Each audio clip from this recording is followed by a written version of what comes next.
kitties are here. Kitty's trying to drink my milk. It's soy milk, kitty. Soy milk. It's 8:34 p.m. Everybody's asleep right now. We're going to read some scriptures. Come here. This is Wolf Boy. He's a big old loaf kitty. Big old loaf. I could wear him like a scarf. Look at this. Look how loafy he is. He's a loafy kitty. That wolf. Big old loaf. Big old loaf. Go on.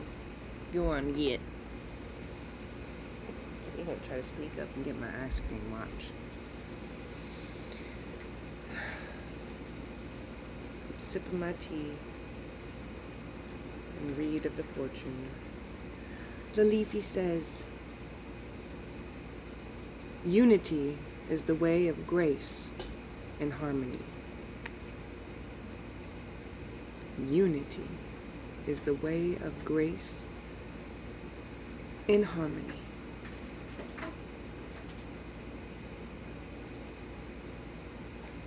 I believe everything we read, everything we watch, every music we listen to are like programs that we upload into this system, okay?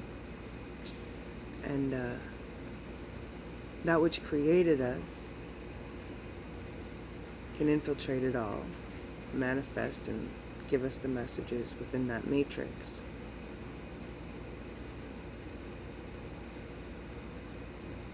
Our personalities, we create by what we choose to put our focus on.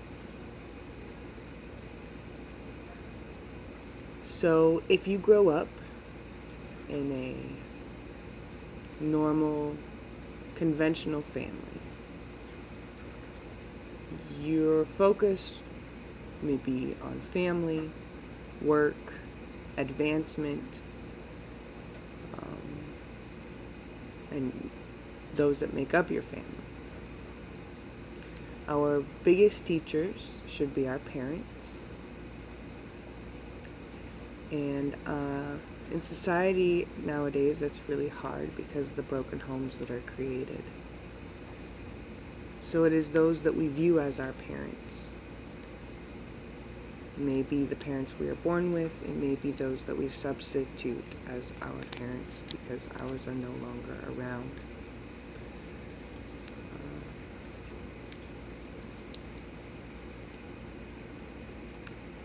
But that's what makes up who we are. If we did not have positive examples growing up, we'd find other outsources. So it would be our teachers, we learn from them. They make up our personality.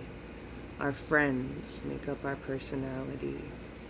Again, what we read, what we intake, what we download into this system of a body that we have in this matrix.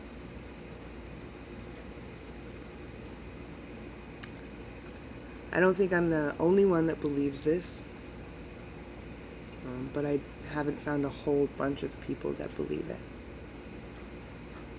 But, who knows, I could be completely and utterly wrong. But so could everybody else that has, beliefs out there. Hope you enjoy the little cat video screen we got off to the side. We're going to shrink that down a little because they're not really active right now in that little screen. That's their tower. If you notice, it's all duct tape and cardboard. You don't have to get fancy. Cats love it. They wouldn't have that stuff in the wild. They'd have trees and logs and bushes, acorns. You don't gotta be fancy for your cats to know you love them.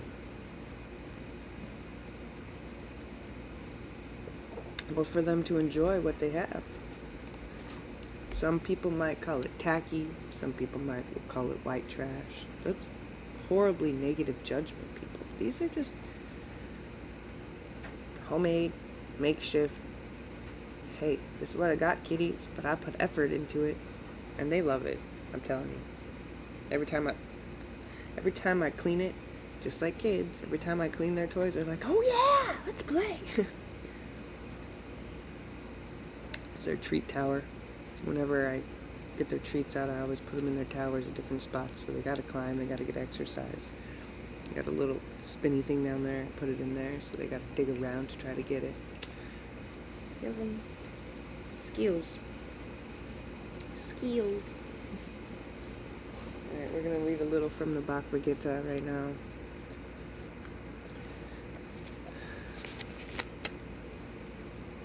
Krishna, the Blessed One, filled with love, compassion, and pity for Arjuna, was thus smitten with compunction and gloom, and whose eyes were overflowing with tears of grief, spake unto him these words. So this is after Arjuna is overcome with grief.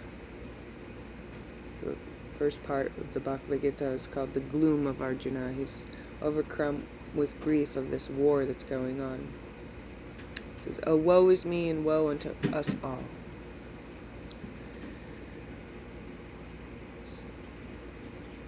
Krishna spoke these words. Hence cometh this dejection, O Arjuna, which hath overcometh thee who art standing on the field of battle. This folly and unmanly weakness is most disgraceful, contrary to thy duty. Such weakeneth the foundation of honor. Yield not thyself to this unmanly weakness, for it is ill fitteth thee who hath been called the tormentor of his foes. Shake off this despicable fancy, and stand up bravely and resolutely, O conqueror of foes. Krishna is telling him, this is who you are. Why are you feeling shame for it now? Stand up. Live honor in who you are. And Arjuna replies, Alas, O Krishna, how can I attack with the arrows of battle such worthy and honorable men of Bhishma and Drona? They who are full worthy of my reverence, O Master. How shall I do this wicked thing? He realizes these people, they are honorable men as well. How can he shoot their arrows upon them? Better word for me to eat even the dry and tasteless crust of the ragged beggar than to be the instrument of death to these most noble and worshipful men, who were my preceptors and teachers.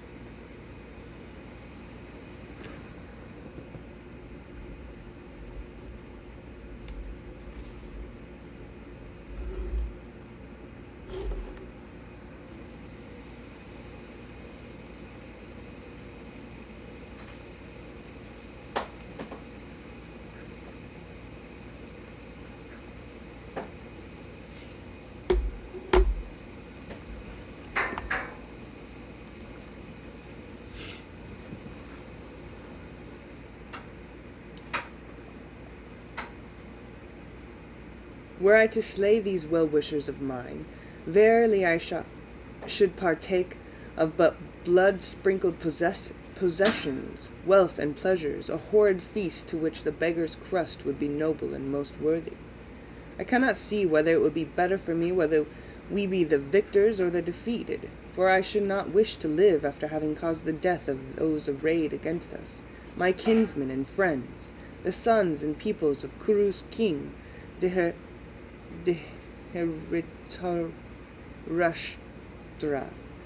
who now confronts us in angry battle array.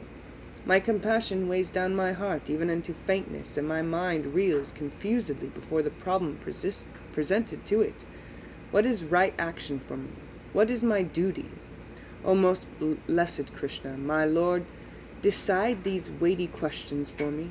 Tell me what is right. I, thy disciple and student, beg for thy instruction in this my hour of dire need.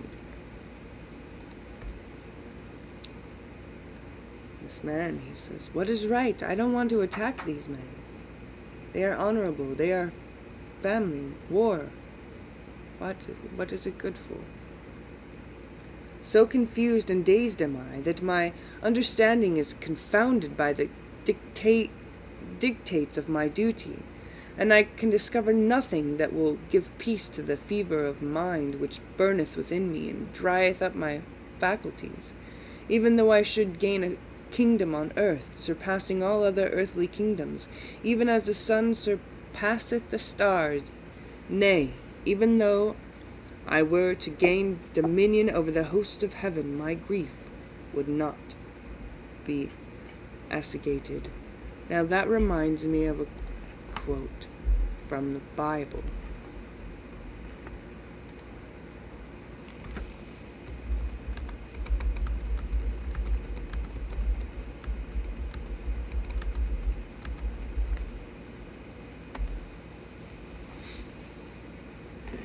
Yes, I see it now. 1 Corinthians 13:1.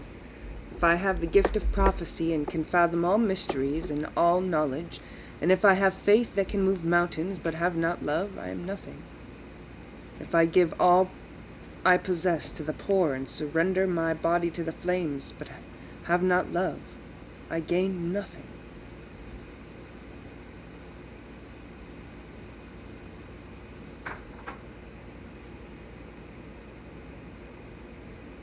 He says, even if I could gain dominion over the hosts of heaven, my grief would not be assuaged. It would not be quenched. Because he knows he needs to love these men. He says, nay, I will not fight. I will not fight. And saying these words, Arjuna became silent. But Krishna, smiling most tenderly upon the despondent prince, standing, cast down in mind, in the midst of the two armies, spake unto him these words. Thou grievest for those who need not thy grief, Arjuna. Yet thy words are not those of the foolish, but bear within them the seeds of wisdom. He says, these men, they don't deserve your grief. They need not your grief. But you are still wise. Thy utterances have a wise sound, and yet express only the outer wisdom, and fail to show the flower of the inner doctrine of the wise. They are true, and yet not wholly true. The half-truth is apparent, but the missing half is the deeper portion. The truly wise grieve neither for the dead, nor yet for the living. Just as a brave man feareth neither death nor life, so doth the wise man avoid grief over either. Though the half-wise grieve over either or both according to mood and circumstance. Know thou, O Prince of Pandu, that there never was a time when I, nor thou, nor any of these princes of earth was not, nor shall there ever come a time where hereafter when any of us shall cease to be. My ice cream is getting soft now. As the soul wearing this mortal body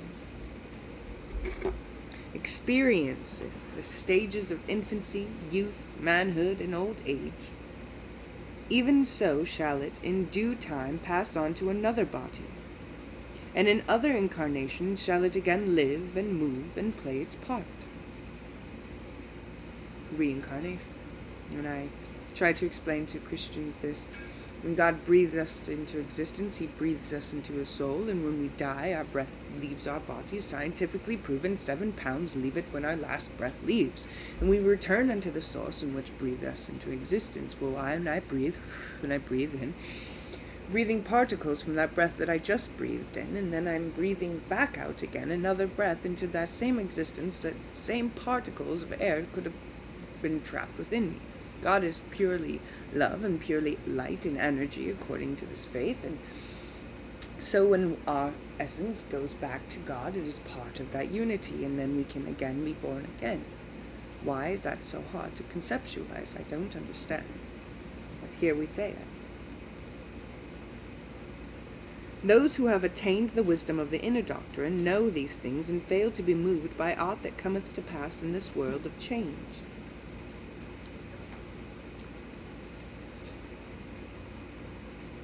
To such, life and death are but words, and both are but surface aspects of the deeper being.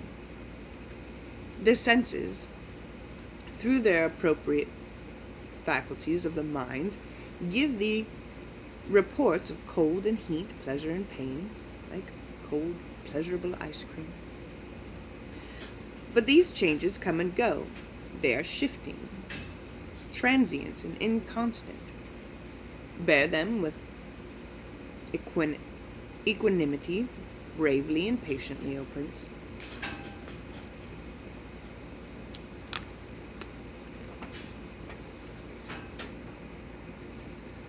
For verily I say unto you, that the man whom these things have ceased to further torment, he who stands steadfast, undisturbed by pleasure and pain, he to whom all things seem alike, such as one, say I, hath acquired the road to immortality. That which is unreal hath no shadow of real being, notwithstanding the illusion of appearance and false knowledge. And that which hath real being hath never ceased to be, can never cease to be, in spite of all appearances to the contrary. The wise have inquired into these things, O Arjuna, and have discovered the real essence and inner meaning of things. Know that the Absolute, which pervades all things, is indestructible. No one can work the destruction of the imperishable one, that which created all things, that which is before all things. These bodies, which act as enveloping coverings for the souls occupying them, are but finite things of the moment, and not the real man at all. They perish as all finite things perish. Let them perish. Up, O Prince Pandu, knowing these things, prepare to fight. He who is ignorant thinketh I slay, or I am slain, babbleth like an infant lacking knowledge. Of a truth none can slay, none can be slain. Take into the inner mind this truth, O Prince. Verily, the real man, the spirit of the man, is neither born nor doth it die. Unborn, undying, ancient, perpetual, and eternal, it hath endured and will endure forever. The body may die, be slain, be destroyed completely, but he that hath occupied it remaineth unharmed. How can a man who knoweth the truth, that the real man is eternal, indestructible, superior to time, change, and accident, commit the folly of thinking that he can either kill, cause to be killed, or be killed himself? As a man throweth away his old garments, replacing them with new and brighter ones, even so the dweller of the body, having quieted its old mortal frame, entereth into others which are new and freshly prepared for it. Weapons pierce and cut not the real man, nor doth the fire burn him.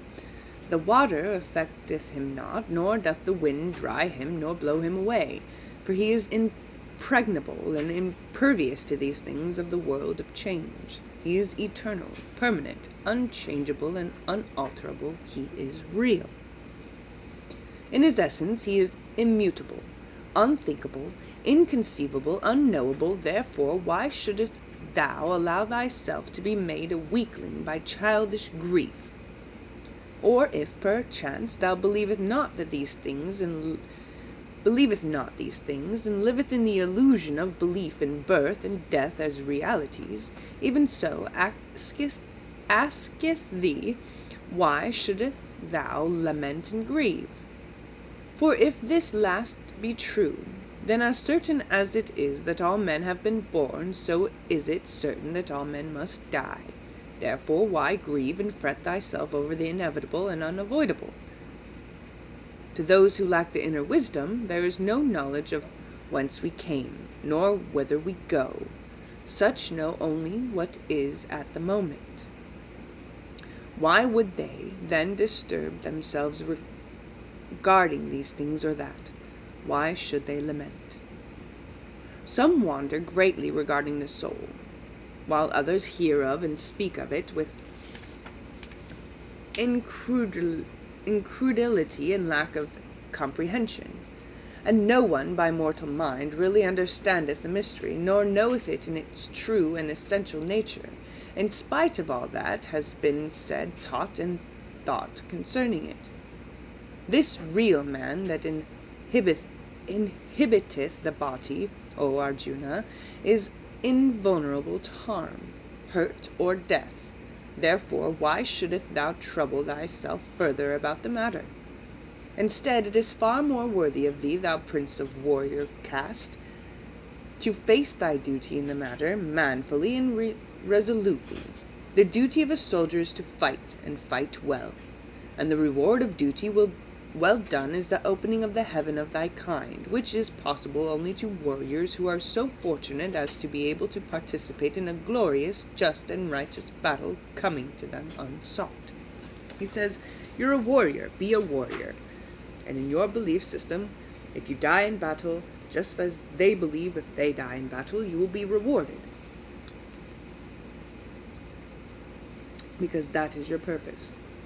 So do not grieve because they do not have the inner wisdom that you are being bestowed upon right now.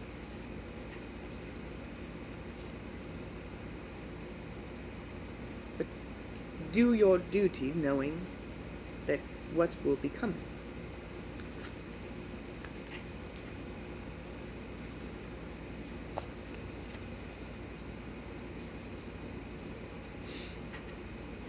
And shouldest thou decline the battle, and cast away the righteous duty with thy weapons, surely thou wouldest commit a grave crime against thine honor, thy duty, and thy people. And men will see it only as such, and will recite thy crimes in terms of perpetual dishonor. And to such as thou, O prince, the pangs of death are preferable to reproach of such dishonor. The generals of the host will think thou hast fled from the field from a sense of cowardly fear. Those who have thought so highly of thee until now will hold thee in abhorrence and contempt. Even thine enemies will speak of thee in shameful terms, with many a jest and sneer at thy lack of strength and courage. And what could be more painful than that, to such as thou art? It is better to die than to be dishonored. We are all meant for a purpose, and it is better to die than to be dishonored by not doing our purpose. If thou chance to be slain in battle, the warrior's heaven wilt be thy reward. If victorious, then thou emergeth from the fray, the joys of earth await thee. Therefore, O Prince of Pandu, arise and fight, being willing to take whatever betideth thee, be it pain or pleasure, loss or gain, victory or defeat, thine only concern being whether thou hast done thy best. Prepare thou for the fray. That is your plain duty. It says, whatever the outcome, you will be rewarded as long as you do your duty, because it doesn't matter. We just went over the fact. The inner wisdom is that life, death, pain, pleasure, victory or defeat, none of it matters.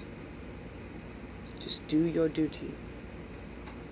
Know thou, O Arjuna, that in these words of mine hath been set before thine understanding the doctrine, which deals with the speculative philosophy of life and things. Now prepare thyself for the teachings of the other school. Thou shalt there find escape from the bonds of action, and be forever after free from them. In this there is no loss or waste of effort, nor is there therein any danger of transgression, as even a small portion of this knowledge and practice delivereth one from great fear and danger. Because in this branch of knowledge there is but a single object, upon which the mind may safely concentrate. Many are they who saturated themselves with the letter of the spiritual writings and teachings, and failing to catch the true spirit thereof, take great delight in technical controversies regarding the text. Hair-splitting definitions and abstruse interpretations are the pleasures and amusements of such men. Many are those who read these scriptures and want to pick at the differences. That's why we have over 145,000 different denominations of Christianity, just alone, not to say how many different religions are out there.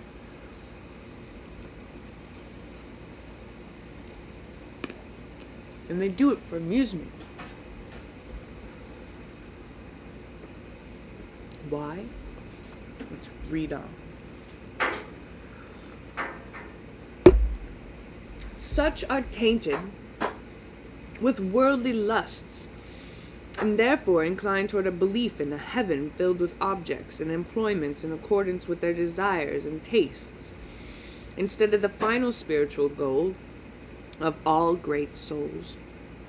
Flowery words and imposing ceremonies are invented by these people, and among them there is much talk of rewards for this observance, and punishment for that lack of it. To these, whose minds incline to such teachings, the use of the concentrated, determined reason and the still higher spiritual consciousness is unknown. The object of the spiritual teachings is the instruction of the thoughtful ones to the end that they may rise above these three qualities or gunas. Be thou free from them, O Arjuna. Free thyself from the pairs of opposites, the changeful things of finite life, and careless about the same dwelleth thou in the consciousness of the real self. Be free from world's anxieties and the fierce cravings for material possessions. Be self-centered and uncontrolled by the illusions of the finite world.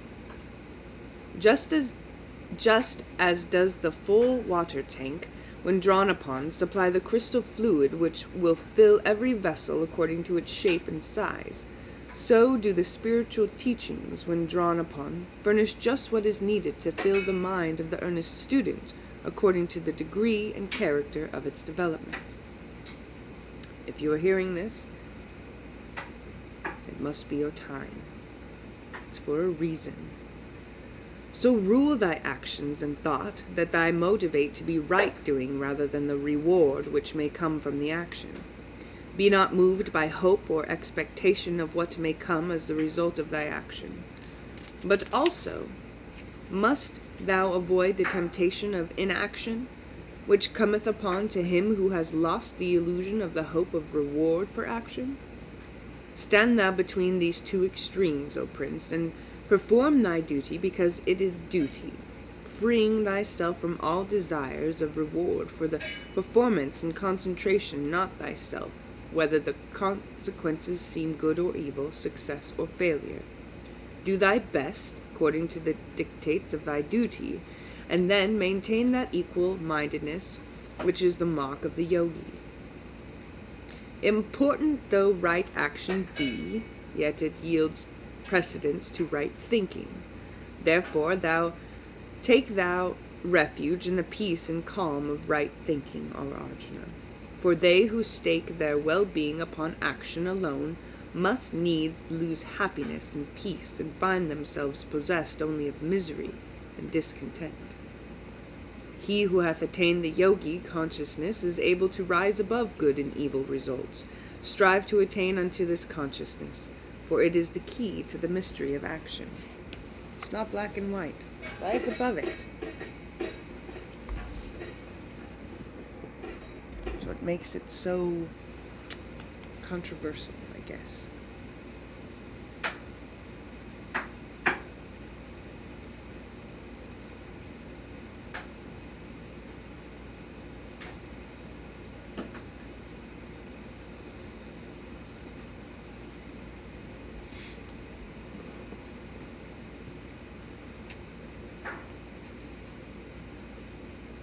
Ice cream is tasty.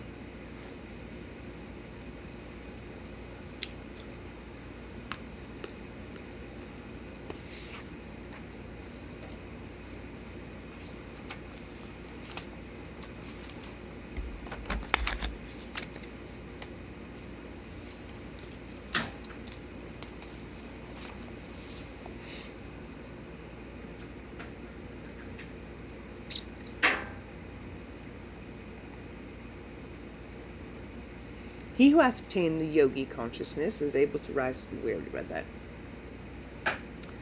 Those who have so far attained that they mentally relinquish the possible fruit of the right action are on the road to the mastery of karma. Their chains, which bind them to the round of involuntary rebirth, become loosened, and in the end drop from their limbs and leave them free. Eternal bliss is in sight for these. When thou shalt rise beyond the plane of illusion, then shalt thou cease to disturb thyself regarding doctrines, theology, disputations concerning rites or ceremonies, and other useless trimmings upon the cloth of spiritual thought. Then shalt thou be liberated from attachments to sacred books, to writings of learned theologians, or to those who would interpret that which they fail themselves to understand. But instead shalt thou fix thy mind in earnest contemplation of the Spirit, and thus reach the harmony with thy real self, which underlies all. Arjuna states, "Tell me, O Krishna, thou whose knowledge includes all wisdom, tell me, I pray, the distinguishing characteristics of the wise man, who, stable of mind, blessed with spiritual knowledge, and fixed in contemplation, is worthy of the name sage. How sitteth, moveth, or acteth he? How may he be known to an ordinary man?"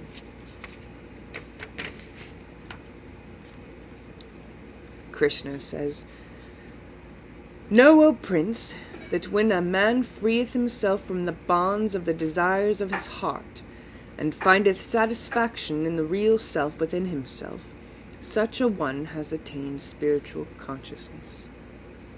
His mind is disturbed neither by adversity nor by prosperity. Accepting both, he is tied to neither.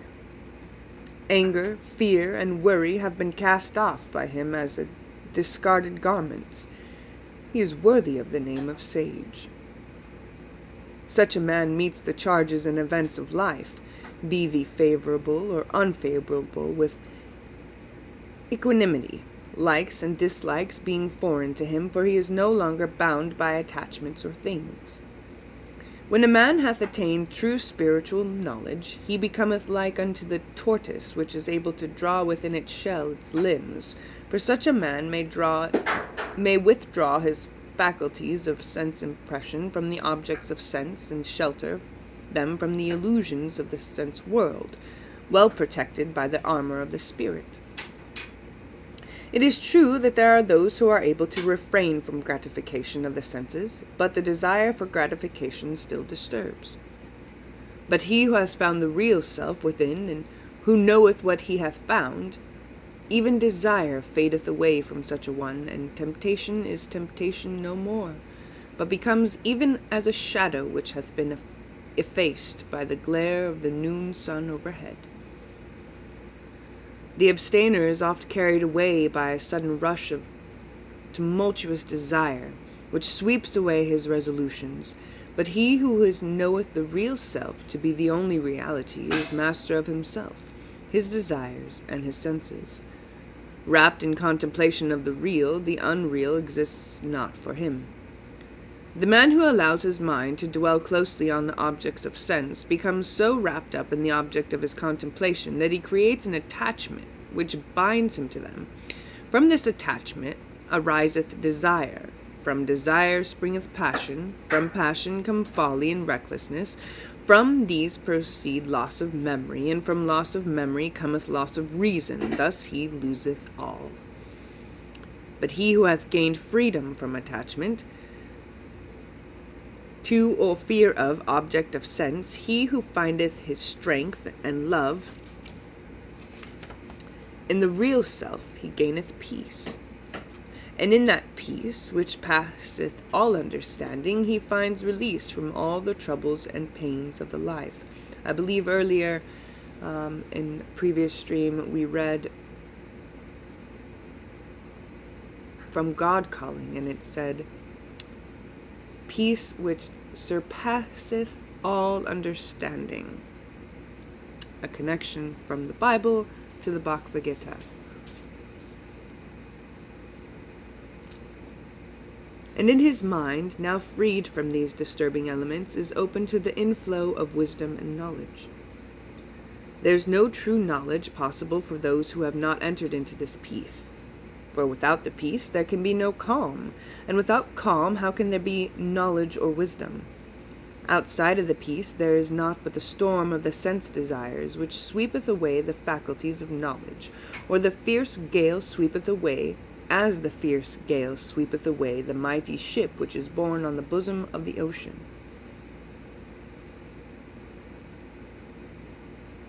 Verily, only he, O Prince, whose senses are shielded from the object of sense, by the protection of the knowledge of the Spirit, only he is possessed of wisdom.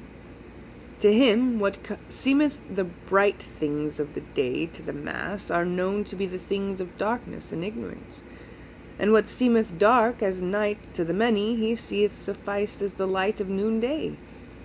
That is to say, O Prince, that which seemeth real to the men of the sense world is known to be illusion by the sage.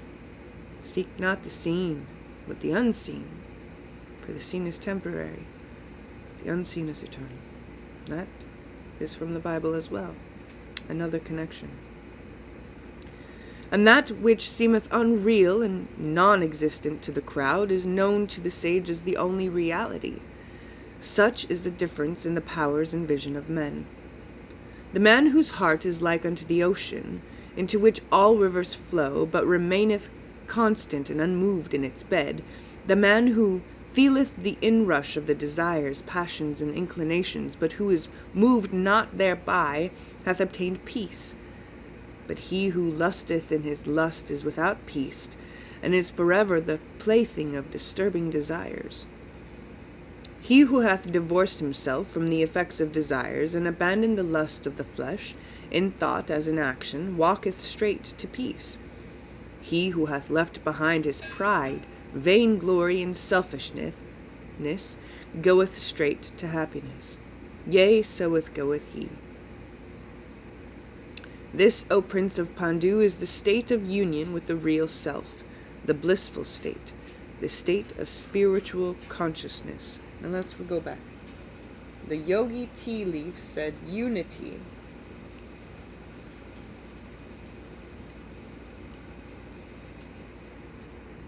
is the way of grace and harmony. Grace is something we don't deserve, but is freely given.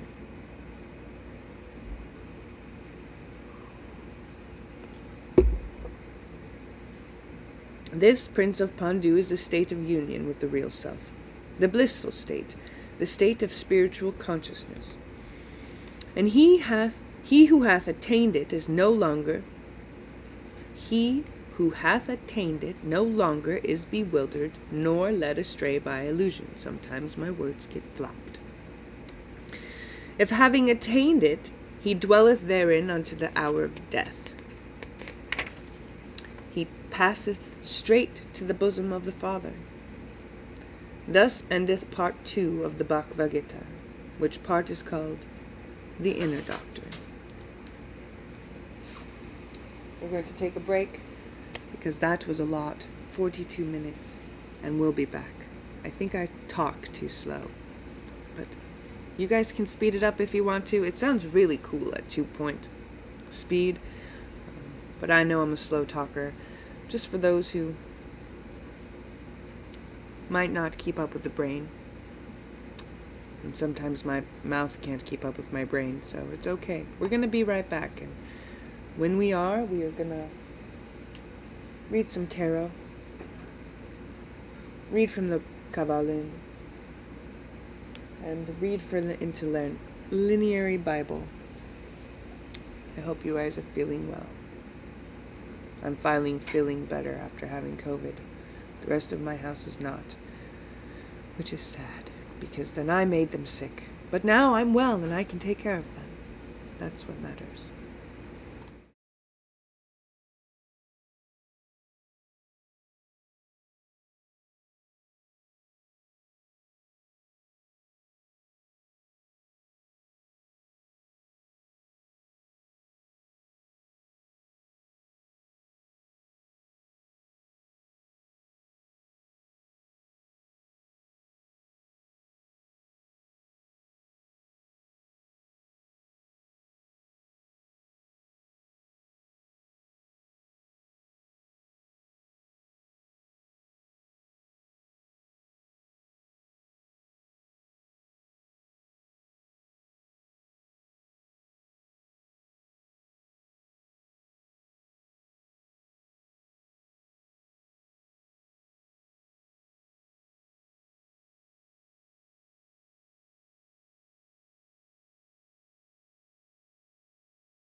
Right, I'm back. I had to get that AC turned off. It was a little chilly. Kitties. I got food, kitties. This is Miss Trixie. She's my shoulder dweller. She doesn't like it though. Shoulders are small. I know, have a small shoulder. Should just get like the little stand. Put you up there, huh? She's my familiar. Might say, oh, you're a witch. She's my female. She's like me. And the boys, they're off wandering somewhere. Let's see if we can get this camera.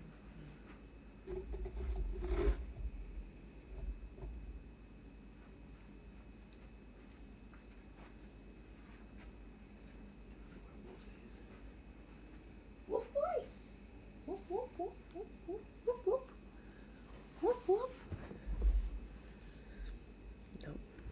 He came up here next to me. Max.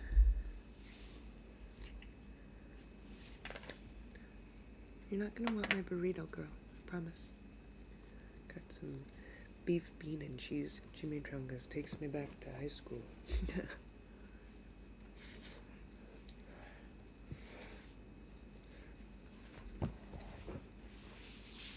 In the hero's journey, you have to go backwards before you can go forwards.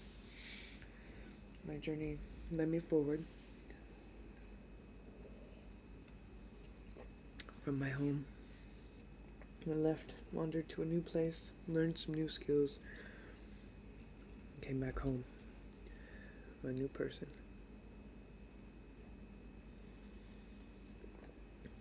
Acquired new tools, including many of the books that I'm reading tonight. Right now we're going to read a card from the oracles. Give me some wisdom there. Get this other camera over here so you can get an up-close look at what the card will be.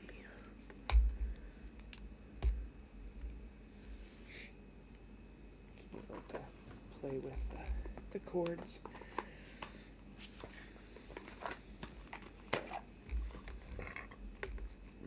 Trixie.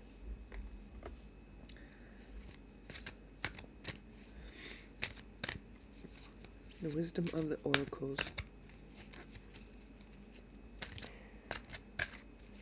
Divination cards, but they're just those that guide us. Wisdom of those who came before us. Wisdom of those who have been enlightened, have been spoken, inspired. Let's see what these have to tell us.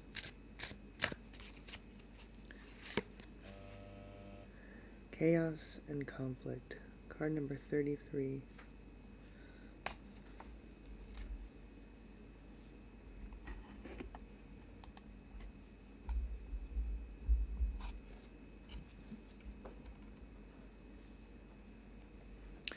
Chaos and conflict. Looks like a giraffe.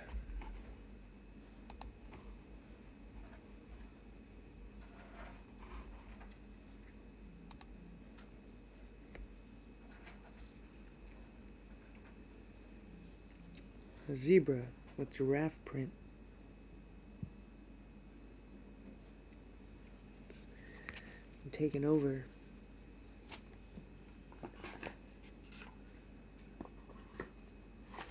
Number 33.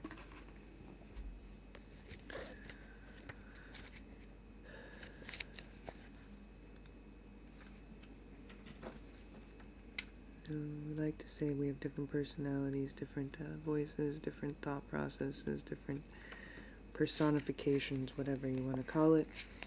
God has many, we can have many as well. So when I read this, notice the different oracles giving you their messages. And the essential overall meaning is that there is disarray, being at cross purposes with another, the tension of opposites, the value of chaos before order. Oracle's message. Opposing forces come together to create a turbulent atmosphere. but consider the value of chaos that serves you well, as you become unmoored by it. Scattered by the winds, you leave behind the parts of yourself you no longer need, and disperse seeds to reinvent yourself anew. Although the conflict appears to exist externally, its essence is also internal, projected outward and causing disarray. You may find yourself at cross purposes with someone else, facing a storm you feel you can't control. Yet every storm passes and chaos leads to a reordering of things. Conflict provides a way to see more than one side of a situation. Look upon this as just a moment in time when you may need to take shelter and step away from the fray. Don't be too eager to fight. This is a time to understand rather to be understood. The relationship message. Stubbornness is keeping you in a state of opposition. The incessant need to be right will only serve to prolong the conflict that deep down you want to be resolved. This is an opportune moment to learn about your values, your sense of self, what's really important to you. Some things are non-negotiable.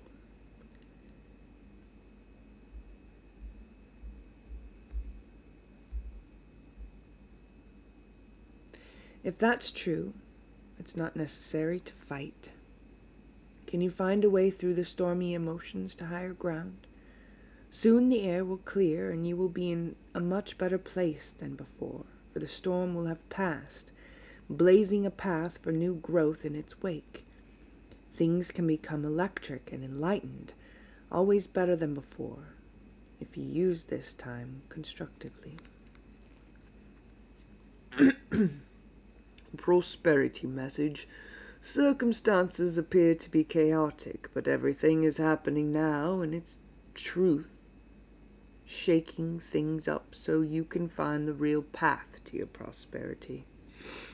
Yes, it's a stormy time, and it feels as if there are opposing forces wherever you turn, but be prepared. Be reassured that there is divine purpose in this chaos. Everything that doesn't work is being taken from you, so the truest part of yourself remain. The events occurring now are essential for your ultimate prosperity, this chaos of divinely inspired, even though it doesn't appear that way now. In time, you'll know that this is true. Protection message. This is an advantageous moment to restore order and recognize the opportunity for negotiation. Even in this seeming chaos, there's a kind of divine order, a complete resorting of elements. This is powerful. If your intention is to find the best solution for the highest good of all, there's positive news. The timing is perfect. Things are already stirred up, so don't be afraid to jump into the mix. You'll discover everything you need to know about how this situation affects you long term. Be present in the eye of the chaos. This moment is valuable. Don't waste it.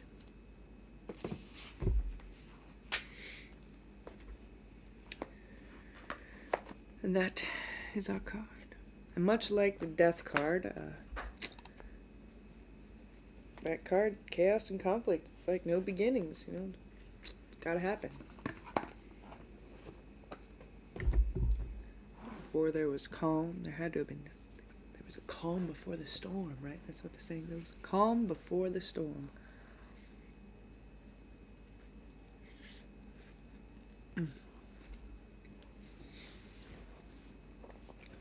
It's a good chimichanga. Not really. It's cheap chimichanga. Pre-made from the store, pop it in the microwave, good to go. Sometimes that's what I need.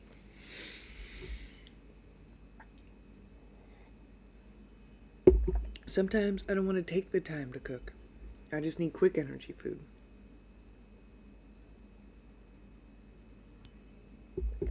Sometimes it's what God provides.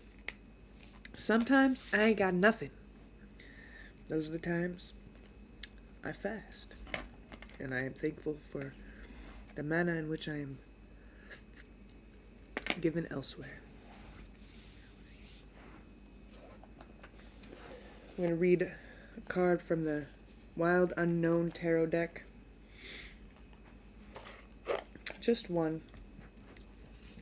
Kind of like I do with the Oracle cards. The Wild Unknown are going to tell us what to look out for the week. This is a Sunday evening going into a new fresh week. So, even if it's not Sunday when you see this, maybe it's your card of the day. Maybe it's your card of the month. Maybe it's your card of the year. But, it's for all of us. Me included. It's not just for you. This is for me. The universe's message. Using the Wild Unknown Tarot deck that I picked out earlier. That's how I do it. Just pick one out and say, hey, I want you to show me a message. And everything that I'm reading, everything that I'm processing through. And there we go. The card fell out as my question was being finished. And it is the Empress. I love this deck because it's pretty positive. Not a lot of negativity to this deck. It's beautiful. Beautiful deck. I was so grateful to the individual that did give it to me and bless it into my life. Another 3 too.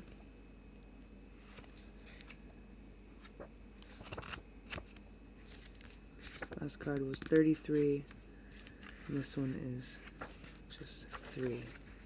The Empress. Creation, nature, the mother. The Empress is the mother, or the goddess of the tarot. Her energy encompasses all that is warm, fertile, creative, and sensual in the world. Her strength comes from being gentle and compassionate, and loving without binding. When this card appears, it's pointing to either a maternal relationship in your life or the side of yourself that wants to love more. The Empress also suggests it's time for you to reconnect with nature. Go outside tonight and find the moon. We may have to do that at some point. I guess I could take you guys all with me. That might be nice. But maybe not. Maybe I will just go out and enjoy it myself. You go out as well. If it's nighttime when you're seeing this video, go outside, find the moon. If it's daytime, go outside and just absorb that vitamin D. But of course, this card, she's got the moon on there, ladies and gentlemen. She's got the moon.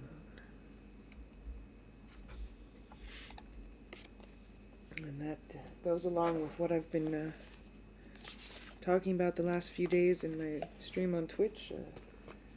I have to do some more research tomorrow, or maybe even tonight, depending on how I'm feeling, on Saraswati. Sometimes I get these manic moments where I don't need a lot of sleep, and the spirit just fuels me along. I did sleep for a few days, but also being mindful of others, I should get rest as well. So we're going to go, next we're going to read from the Kabbalin. I'm going to take a short break again so I can finish at least one of these chimichangas before I start reading, so we're not mouthing food while we read. We'll be right back, folks.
Alright, I'm back.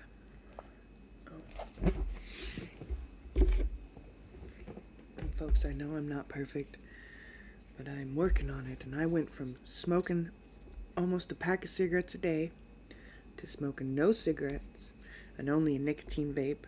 And then I switched from the nicotine vape to a non-nicotine vape, and then I'm going to gradually phase these out. Small miracles, small goals, some small triumphs. We can do this. Rome wasn't built in a day, and man-made quote, but still, heard it today. And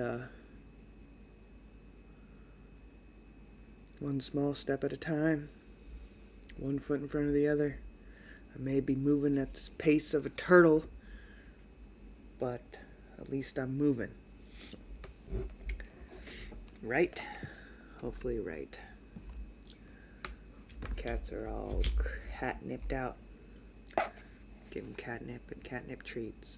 Now they're all sleeping. It's all good though. Now we're in the Kabbalah, the Hermetic philosophy. We're on chapter 4, the All.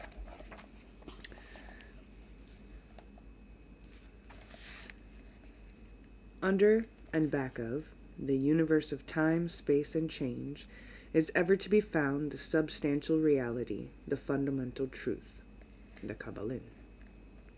Substance means that which underlies all outward manifestations, the essence, the essential reality, the thing in itself, etc. Substantial means actually existing, being the essential element, being real, etc.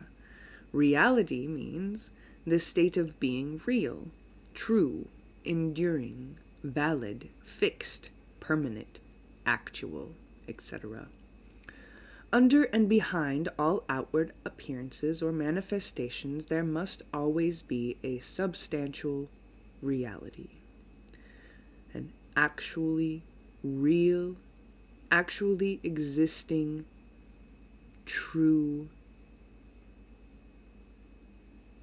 and permanent. That's what it means. That's why it gave us those definitions before that. This is the law. Man, considering the universe of which he is a unit, sees nothing but change in matter, forces, and mental states. He sees that nothing really is, but that everything is becoming and changing. Nothing stands still. Everything is being born, growing, dying. The very instant a thing reaches its height that begins to decline, the law of rhythm is in constant operation. There is no reality, enduring quality, fixity, or substantiality in anything. Nothing is permanent but change. He sees all things evolving from other things and resolving into other things, a constant action and reaction, inflow and outflow, building up and tearing down, creation and destruction, birth, growth, and death, chaos and calm. Nothing endures but change. And if he be a thinking man, he realizes that all of these changing things must be but outward appearances or manifestations of some underlying power, substantial reality. All thinkers in all lands and in all times have assumed the necessity for postulating the existence of this substantial reality. All philosophies worthy of the name have been based upon this thought. Men have given to this substantial reality many names. Some have called it by the term of deity under many titles: God, Elohim, Yahweh, Jehovah, the All, Allah. Others have called it the infinite and eternal energy. Others have tried to call it matter, but all have acknowledged its existence. It is self-evident. It needs no argument. In these lessons, we have followed the example of some of the world's greatest thinkers, both ancient and modern, the Hermetic masters, and have called this underlying power, this substantial reality, by the Hermetic name of the All, which term we consider the most comprehensive of the many terms applied by man to that which transcends names and terms. We accept and teach the view of the great Hermetic thinkers of all times, as well as of those illumined souls who have reached higher planes of being, both of whom assert that the inner thought of the All is unknowable. This must be so, for not by the All itself can comprehend its own nature and being. We read scripture earlier that none can know the thoughts of God. Even Christ said that. You know my thoughts, Lord, but I know not thy thoughts. The Hermetics believe and teach that the All in itself is and must ever be unknowable. They regard all the theories, guesses, and speculations of the theologians and metaphysicians regarding the inner nature of the All. Okay, now I have to backtrack, because I've told many, and I've been on here many times and stated that when my mother died, I prayed to God or the All, whatever you want to call it, and I said, I want to know everything there is to know about you, inside and out. But it says right here, the Hermeticists believe and teach that the All in itself in and must ever be unknowable. And yet God has granted me this knowledge to learn of it, but I will never comprehend all of it. They regard all the theories, guesses, and speculations of the theologians and metaphysicians regarding the inner nature of the All as but the childish efforts of mortal minds to grasp the secret of the infinite. Such efforts have always failed and will always fail from the very nature of the task. One pursuing such inquiries travels around and around in the labyrinth of thought until he is lost to all sane reasoning, action, or conduct, and it is utterly unfit for the work of life. True. This task in which I have asked for, it takes me around in circles of insanity and rabbit holes and loops, and sometimes I feel like I'm not fit for this world and the work that is life. And yet I continue to seek and still try to strive to live in this world and do my duty. He's like the squirrel which frantically runs around and around the circling treadmill wheel of his cage, traveling ever and yet reaching nowhere, at the end of a prisoner, still and standing just where he started. What's the point of knowing who the All is?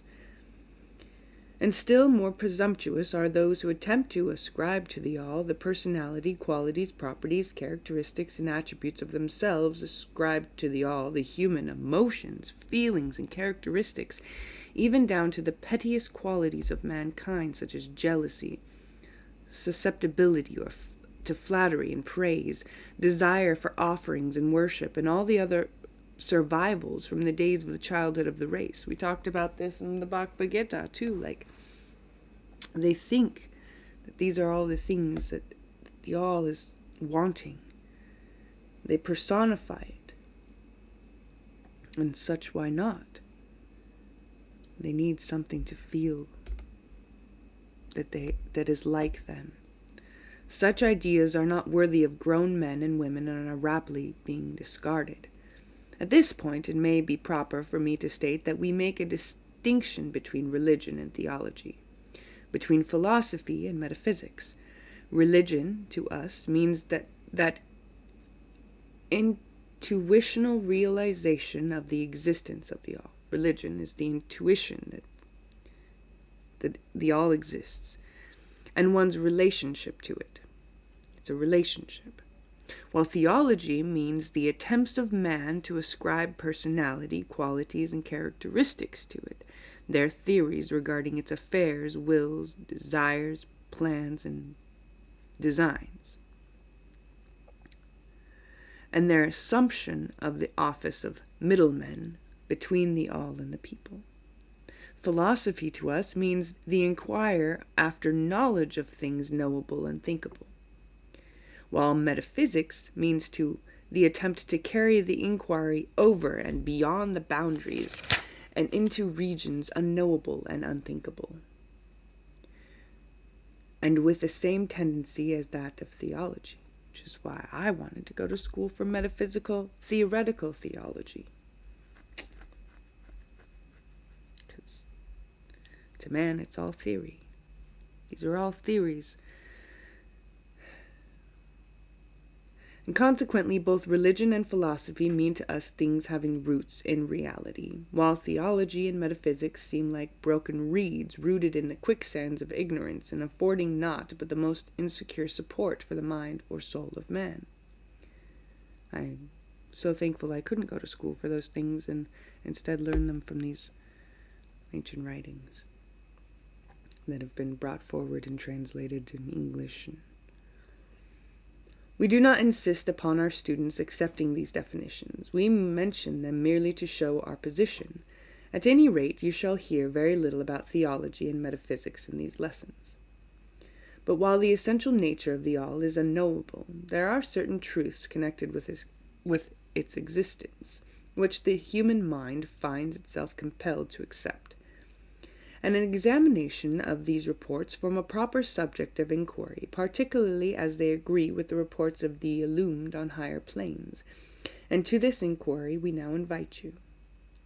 That which is the fundamental truth, the substantial reality, is beyond true naming, but the wise men call it the all.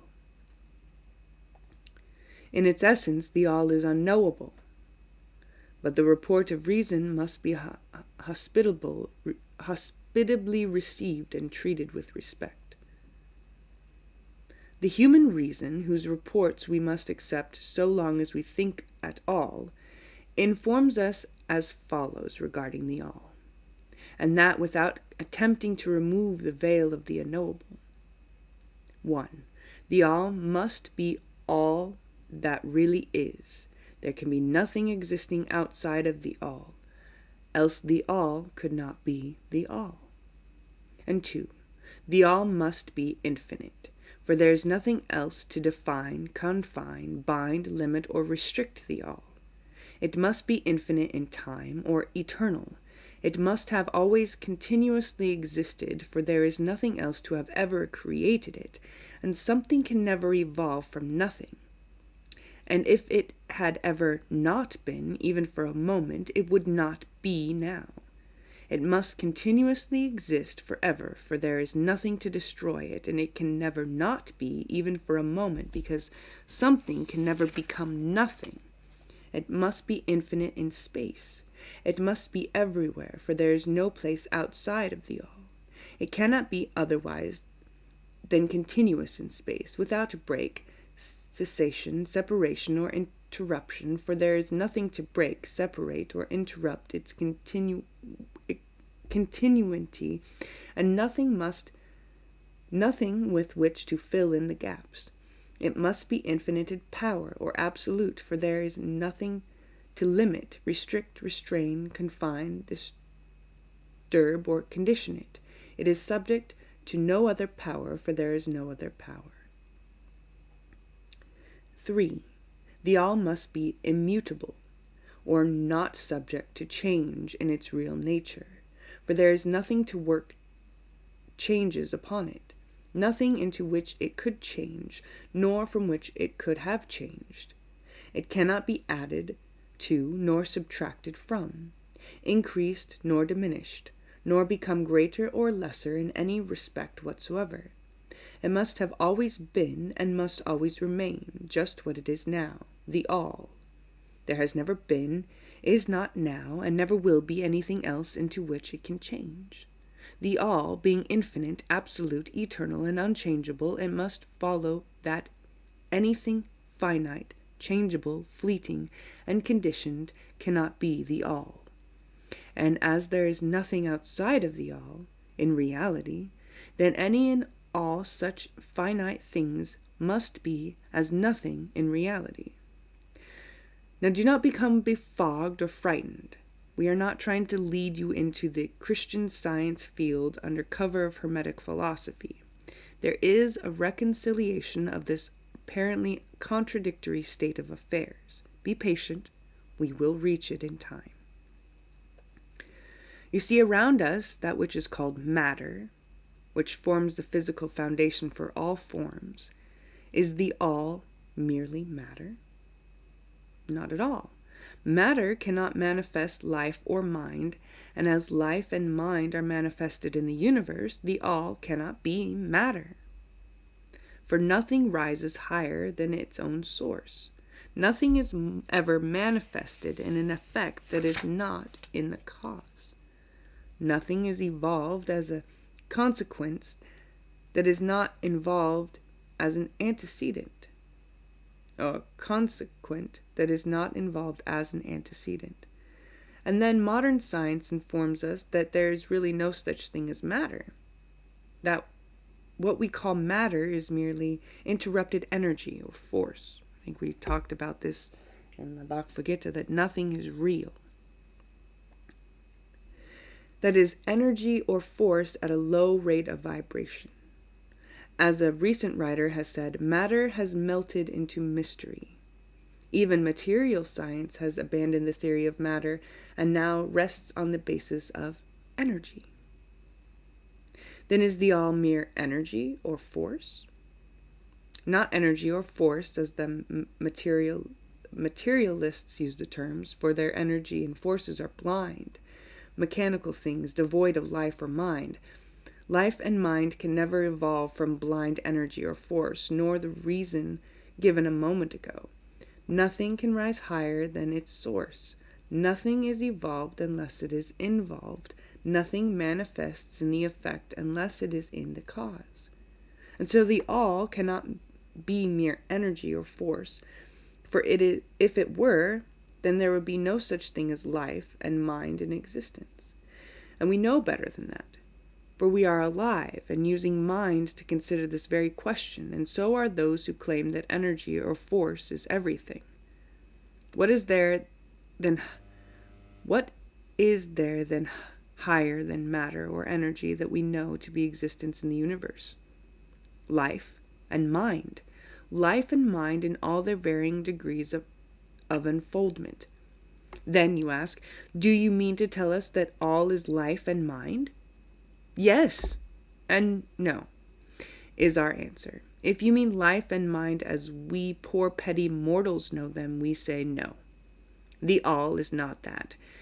But what kind of life and mind do you mean, you ask? The answer is living mind. As Christians would say, our God is a living God. As far above that which mortals know by those words, as life and mind are higher than mechanical forces or matter, infinite, living mind, as compared to finite life and mind. We mean that which the illumined souls mean when they reverently pronounce the word spirit. The all is infinite, living mind, and illumined call it spirit. And the Spirit of God was above the void. The Spirit. And that is the end of that chapter from the Kabbalah. The next time we do some evening readings will be in the mental universe.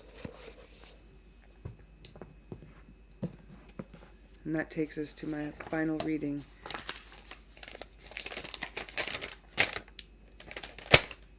In the beginning there was one. In the beginning God created the heavens and the earth being without form and empty, and darkness on the face of the deep, and the Spirit of God moving gently on the face of the waters.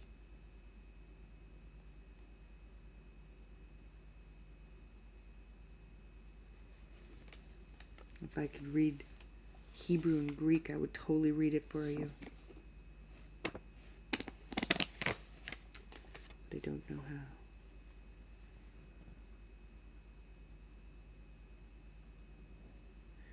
In the beginning, God created the heavens and the earth. And the earth was without form and empty, and darkness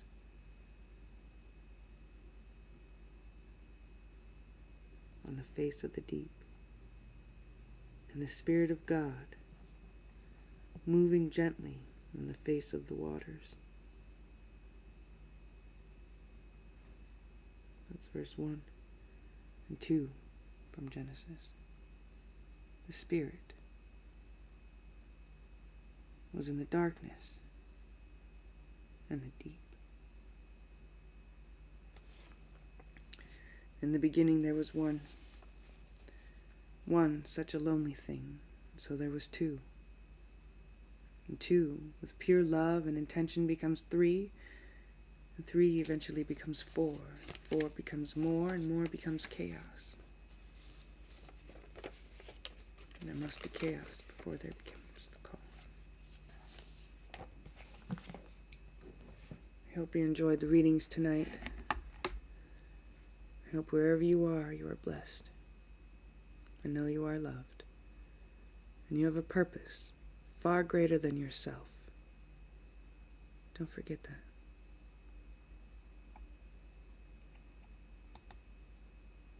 This is the way. Peace be with you. And yours.